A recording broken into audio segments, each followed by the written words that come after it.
Hello and welcome!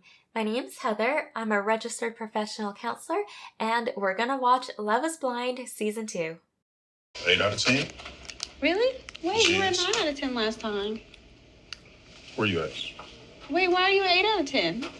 Oh, she didn't answer. So it seems that Iyanna and Jarrette are very open in terms of sharing how comfortable they are in wanting to get married. And it's not that big of a difference because it's not like he was 9 one day and then he's like at a 4 now. Also, just a reminder that everything I'm mentioning in these videos are complete speculation. I am not in a counseling session with these characters.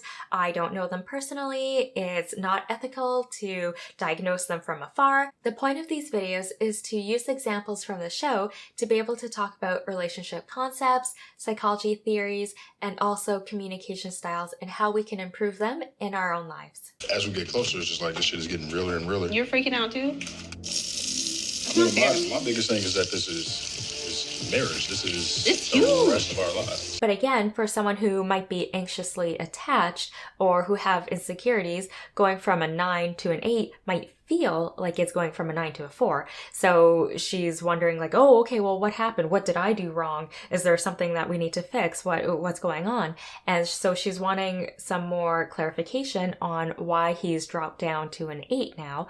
And I'm guessing that internally she's thinking like, oh no, he's going to leave me, or oh no, like what did I do wrong? So it's good that they're being open and honest with each other about, where they stand and where they're rating on a scale of 1 to 10. Because Jarrette could have just lied and he could have just said, oh, I'm 10 out of 10, even though that might not be how he's feeling. But he could have just said that because he doesn't want Iyanna to get worried or to get doubtful. But, he was very honest with his answer. It seems like they're just joking around a little bit about why he's saying he's an 8, and he's just saying that he's, a little bit worried. And she's also able to chime in and validate him, saying like, oh, I'm also freaking out. You're also freaking out because, it's normal to kind of freak out. And it's normal that maybe one day we'll have a little bit more doubts or more reservations about the wedding compared to another day. And I think this is quite common for any couple getting married because people may have cold feet leading up to the wedding. So it's very normal to have those doubts. And again, just because of the process of the show, it's very intense, everything's sped up. Then why me? Oh. Because you had my heart. You were tugging on my heartstrings, and I was just like, fuck. But I wasn't the only one. Ooh. So she's still dealing with her insecurities around Mallory, and he's doing a really good job just trying to be patient with her and reassuring her because, again, this is in a span of days or a few weeks, so those feelings of insecurity or jealousy might still be quite fresh. I can imagine that some people in Jarrette's position might get really frustrated or annoyed that their partner keeps bringing up their ex-partner or this other girl, even though they've tried to reassure them several times that it doesn't mean anything or that they're over them or that they're the only person that they love.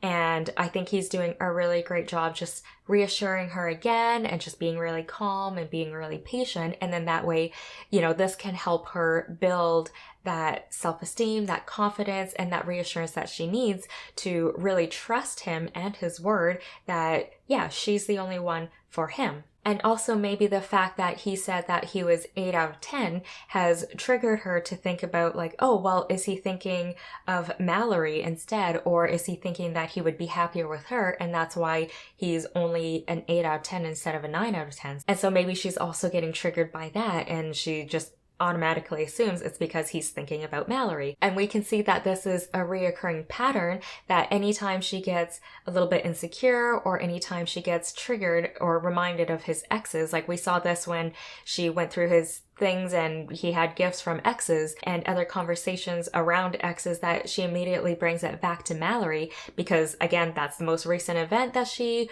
was a part of, and she's obviously still feeling insecure about that. And she mentioned before that she still feels like she was his second choice, so it's normal that she would just automatically think about Mallory and bring that up because of those insecurities.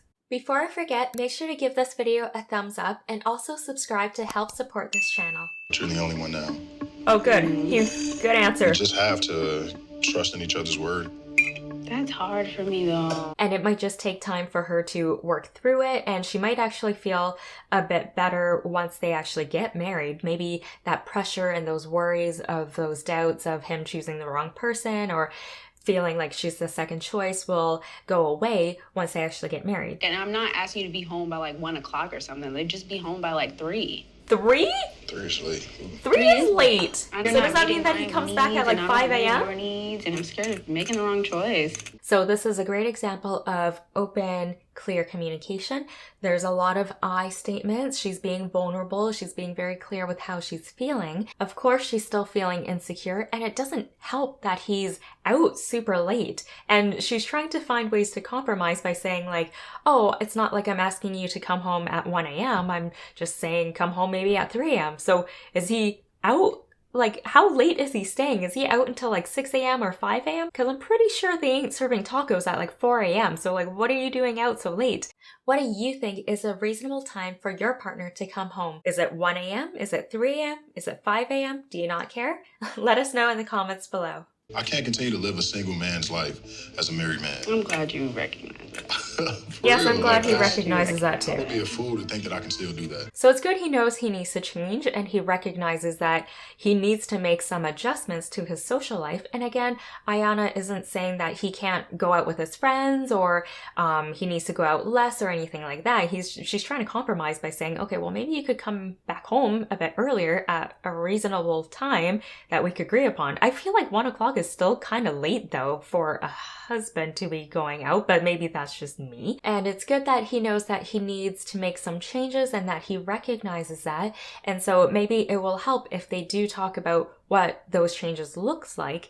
And I think, again, maybe it's for him to come back home a bit earlier every night if he does go out, or for him to not go out as much, or to invite her along. Or if she prefers for him to stay home a certain night, then he'll prioritize that request and he'll stay at home with her. So there's definitely conversations that they can have around this to make it a little bit clearer, as opposed to saying, oh, I'll just show you by my actions. If you kind of go off by your actions just to assume that this is what she wants, maybe there's still going to be some tweaking that needs to happen. So I think that there can be conversations a little bit more about what that would look like. And although there is no manual about how a relationship or a marriage works, there are some self-help books around improving marriages or relationships that can be helpful, especially if you can't afford couples therapy. So there's a few I'll put here that I would personally recommend.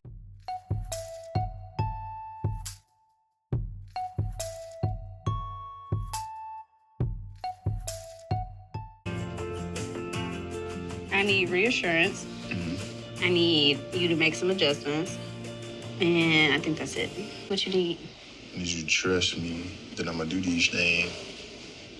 Sometimes you got to be a little bad. Okay, so good. So there's physical affection. He walked over and gave her a hug, and even she's still being very vulnerable by saying she's scared. Again, that's very normal. And it's great to see that they're being very clear about their requests for their partner. So it's okay to make requests in our relationships. It's not like you're trying to change the other person or try to control them. But again, relationships, marriage are about compromise. So how can I give a little? How can you give a little in order to make this work and in order for both of us to still be happy? So she's very clear with what her requests are and what her needs are. Also for Jarrette to share what his needs are, because it's not just all about what Iyanna wants, right? It's also what he needs from her, which is that she needs to trust him that he will make these changes. And it's great to see that there's a lot of physical affection. There's a lot of love there, again, just to kind of bring that sense of closeness together. And it's also very possible that they'll probably have this conversation a few more times in the future, just as they're tweaking, if they're checking in with each other, what worked, what didn't work, and, making adjustments to those requests that they made. And for the both of them to be flexible and open, and also taking responsibility for their actions and how they're feeling. Overall, this has been a really good interaction between the two of them. A lot of positive functional communication that we saw. We saw physical affection, and overall, this interaction has been counselor approved. Make sure to give this video a thumbs up and don't forget to subscribe for more analysis videos like this. Feel free to check out my other therapist reviews videos, and I look forward to seeing you in the next one. Until then, be kind and love yourself.